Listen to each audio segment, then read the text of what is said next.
Hello student, welcome to doctor MD biology class. વિદ્યાર્થી મિત્રો, હવે આપણે નીટના ક્વેશ્ચન સોલ્વ કરીશું.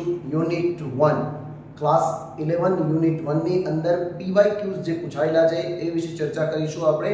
તો જોઈએ કયા કયા પ્રકારના પ્રશ્નો નીટની અંદર પૂછાય છે અને કઈ રીતની સમજ એની અંદર આપણે પ્રાપ્ત કરવી પડે. તો ચાલો શરૂ કરીએ. સૌથી પહેલો જે પ્રશ્ન છે જે નીટની અંદર 2023 ની અંદર પૂછાયેલો છે, જે આપ જોઈ શકો છો. નીટ 2023 નો પહેલો પ્રશ્ન જે આપને દેખાતો હશે કે x અને y દ્વિનામી નામકરણ ઘટકો છે અને z દ્વારા પદ્ધતિ આપવામાં આવી છે. નીટ 2023 કે ભાઈ x અને y દ્વિનામી નામકરણ ઘટકો છે અને z દ્વારા આ પદ્ધતિ આપવામાં આવી છે. તો એનો ઉત્તર આપણને ખબર છે x અને y. તો દ્વિનામી નામકરણ પદ્ધતિમાં પહેલું શું આવે?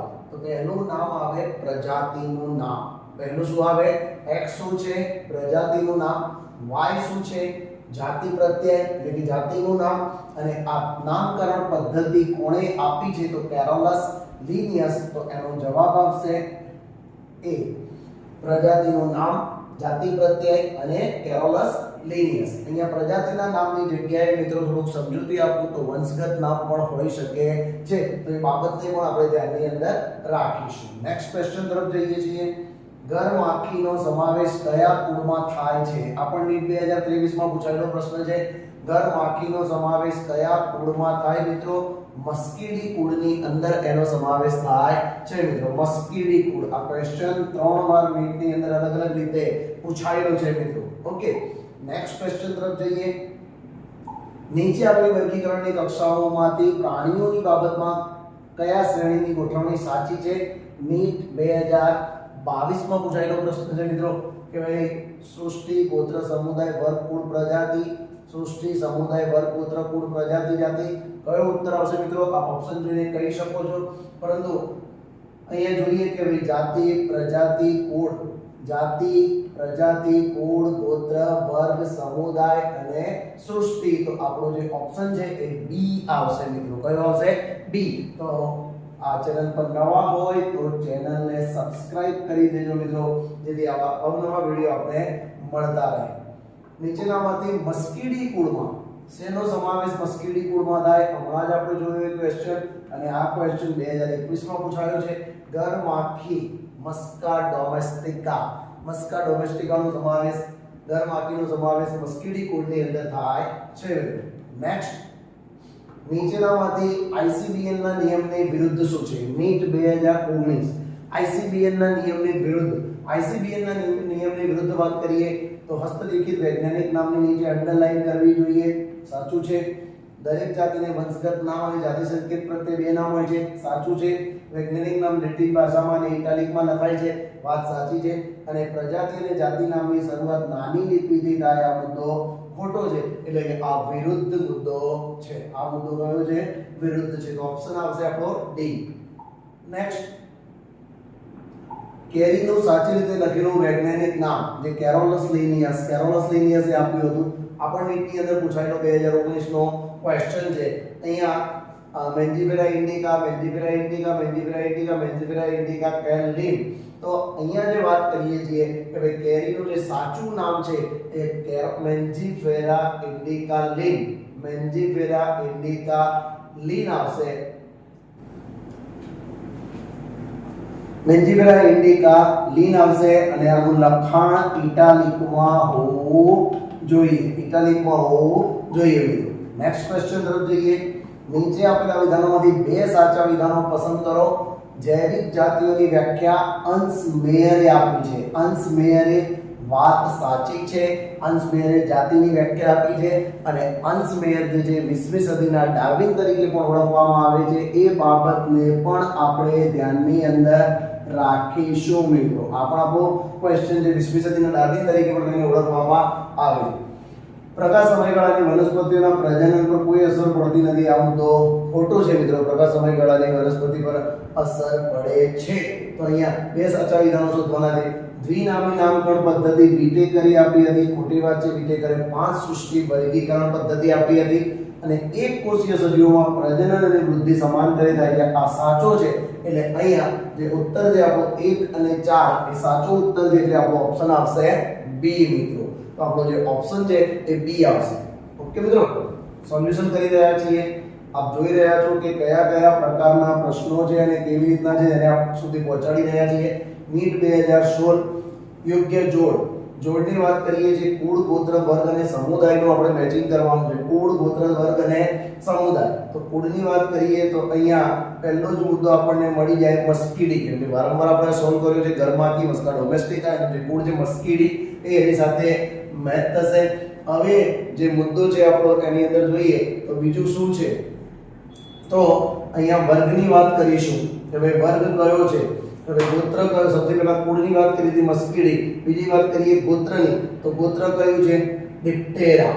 ઓકે, હવે વર્ગની વાત કરીએ તો વર્ગ કયો છે તો વર્ગ કીટક છે, અને સમુદાય કયો છે સંધિપાત. તો એનો જે જવાબ આવશે એ જવાબ આવશે મિત્રો ડી. 1 R 2 P 3S અને R. તો આ પણ ઘરમાખીની અંદરથી પૂછાયેલો પ્રશ્ન છે. જે કોષ્ટક છે આપણું લાસ્ટ, એ કોષ્ટક ખાસ જોઈ લેજો, એમાંથી ક્વેશ્ચન આવવાની શક્યતાઓ રહેલી છે મિત્રો. ઓકે, તો નેક્સ્ટ ક્વેશ્ચન તરફ જઈએ આપણે. નેક્સ્ટ ક્વેશ્ચન છે આપણો નામાધિકરણ ચોક્કસ સર્વસામાન્ય નિયમોને આધારિત હોય છે. નીચે આપેલ વિધાનો પૈકી કયું વિધાન નામાધિકરણના નિયમોને વિરુદ્ધ છે? નીટ 2016 ની અંદર પૂછાયેલો પ્રશ્ન છે કે ભાઈ પહેલા જૈવ વૈજ્ઞાનિક નામના પ્રથમ શબ્દ પ્રજાતિનું નામ સૂચવે, જ્યારે બીજું નામ ચોક્કસ જાતિ વિશેષણ હોય. નંબર 2, નામ ઇટાલિક્સમાં લેટિન ભાષામાં લખવા જોઈએ. જ્યારે વૈજ્ઞાનિક નામ હસ્તલિખિત લખતા હોઈએ તો નામની નીચે અંડરલાઈન કરવી જોઈએ. એટલે આ ત્રણ મુદ્દાઓ સાચા છે મિત્રો, આ સાર્વત્રિક નિયમ છે. અને ચોથો મુદ્દો, જૈવ વૈજ્ઞાનિક નામ કોઈ પણ ભાષામાં લખી શકાય, એ મુદ્દો ખોટો છે. કોઈ પણ ભાષામાં ન લખી શકાય, કેમ કે લેટિન ભાષામાં હોય છે એટલે ઇટાલિકમાં લખવામાં આવે છે મિત્રો. તો આવા તમામ ક્વેશ્ચન્સ આપ સુધી પહોંચાડી રહ્યા છીએ. આ PYQs છે, આ પ્રકારના પ્રશ્નો નીટની અંદર પૂછાય છે. આપણે જોતા રહો, સોલ્વ કરતા રહો, અમારા સાથે જોડાયેલા રહો. રોજ નવા પ્રશ્નો આપ સુધી પહોંચાડીશું. નેક્સ્ટ મુદ્દા પર જઈએ છીએ. પશુમાં મેડ કાઉ ડિસીઝ, મનુષ્યમાં CR જેકોબ ડિસીઝ કોના ચેપ દ્વારા થાય છે? નીટ 2022 ની અંદર પૂછાયેલો પ્રશ્ન છે.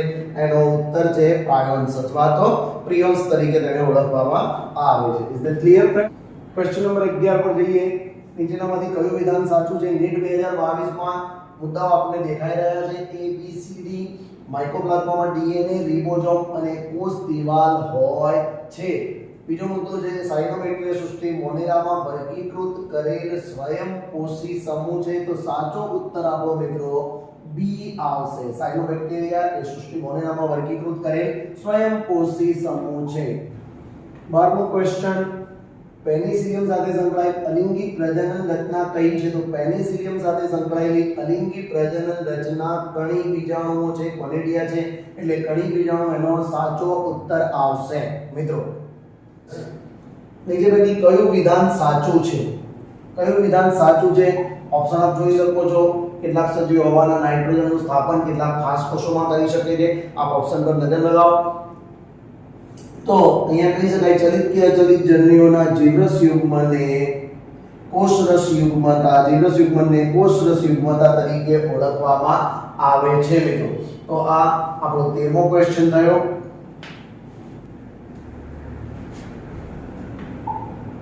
નેક્સ્ટ ક્વેશ્ચન નંબર 14, 14મો ક્વેશ્ચન. સાયનોબેક્ટેરિયા માટે શું સાચું નથી? સાચું નથી શોધવાનું છે. પ્રકાશ સંશ્લેષી સ્વાવલંબી છે, સાચું છે.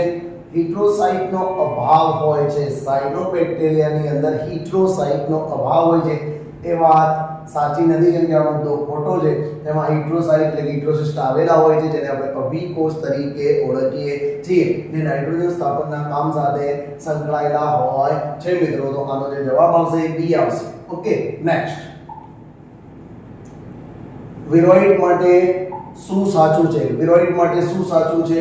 તો તેમાં બીજી વસ્તુ છે વાયરસ અને વિરોઇડને ભેદ જોઈએ આપણે તો ખબર છે કે વાયરસની અંદર પ્રોટીનનું આવરણ આવેલું હોય છે, વિરોઇડમાં પ્રોટીનનું આવરણ આવેલું હોતું નથી. તો અહીંયા પહેલા જ મુદ્દામાં આપણે ઉત્તર મળી જશે. પ્રોટીન આવરણ વગરનું ફ્રી RNA આવેલું હોય છે. તો ઓપ્શન આવશે A. 19મો ક્વેશ્ચન તરફ જઈએ આપણે.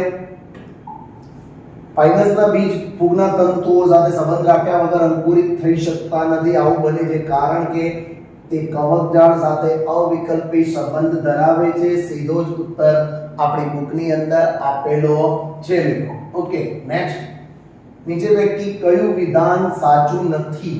તો નીચે પૈકી કયું વિધાન સાચું નથી? તો ક્લેવિસેપ્સ એ ઘણા આલ્કલોઇડ LSD નો સ્ત્રોત છે. ઘણી બીજાણુઓ બહિર્ભૂત રીતે અને આસ્કો બીજાણુઓ અંતર્ભૂત રીતે ઉત્પન્ન થાય છે. ઈસ્ટ એક તંતુમય શરીર રચના ધરાવે છે, સાથે લાંબા તંતુમય સુકાઈવાળી રચના હોય છે. તો મિત્રો અહીંયા વાત કરીએ તો ઈસ્ટ જે છે એ એક કોષી ફૂગ છે, એટલે આ જે મુદ્દો છે એ ઓપ્શન આવશે આપણો સી. ઓકે મિત્રો, નેક્સ્ટ ક્વેશ્ચન તરફ જઈએ છીએ આપણે. ક્વેશ્ચન નંબર 18, નીચે પૈકી કયું વિધાન સાચું નથી? નીચે પૈકી કયું વિધાન સાચું નથી? તો વાયરસ એ અવિકલ્પી પરોપજીવી છે, સાચું વિધાન છે. પ્રિયોન્સ એ અનિયમિત રીતે વળાંકવાળું પ્રોટીન ધરાવે છે, સાચું વિધાન છે. વિરોઇડ્સ પ્રોટીન કવચ ધરાવતા નથી, વાત સાચી છે. તો આ વિધાન વાયરસનું પ્રોટીન આવરણ સંક્રમણ કરનાર ઘટક છે, એ વિધાન ખોટું છે, એટલે આપણો ઉત્તર આવશે બી. ઓકે મિત્રો, નેક્સ્ટ ક્વેશ્ચન તરફ જઈએ. ક્વેશ્ચન નંબર 19, પક્ષમધારીઓ અન્ય પ્રજીવોથી કઈ બાબતમાં જુદા પડે છે? પક્ષમધારીઓ અન્ય પ્રજીવોથી કઈ બાબતમાં જુદા પડે છે? તો અહીંયા સીધી વાત કરું તો પક્ષમધારીઓ જે છે એ વધારાના પાણી માટે આકુંચક રસધાની ધરાવે છે. 19મો જે ક્વેશ્ચન છે એનો આન્સર આવશે એ મિત્રો. નેક્સ્ટ ક્વેશ્ચન તરફ જઈએ. 20મો પ્રશ્ન, મહાસાગરમાં કયું સજીવ મુખ્ય ઉત્પાદક તરીકે જાણીતું છે? ડાયરેક્ટ એનસીઈઆરટી બુકમાં જ આપણે ઉત્તર મળશે. કયું જાણીતું છે? તો આપણે જાણીએ છીએ કે ભાઈ આની અંદરથી કયો ઉત્તર આવશે? ડાયટમ્સ. ડાયટમ્સ જે છે એ મુખ્ય ઉત્પાદક તરીકે જાણીતા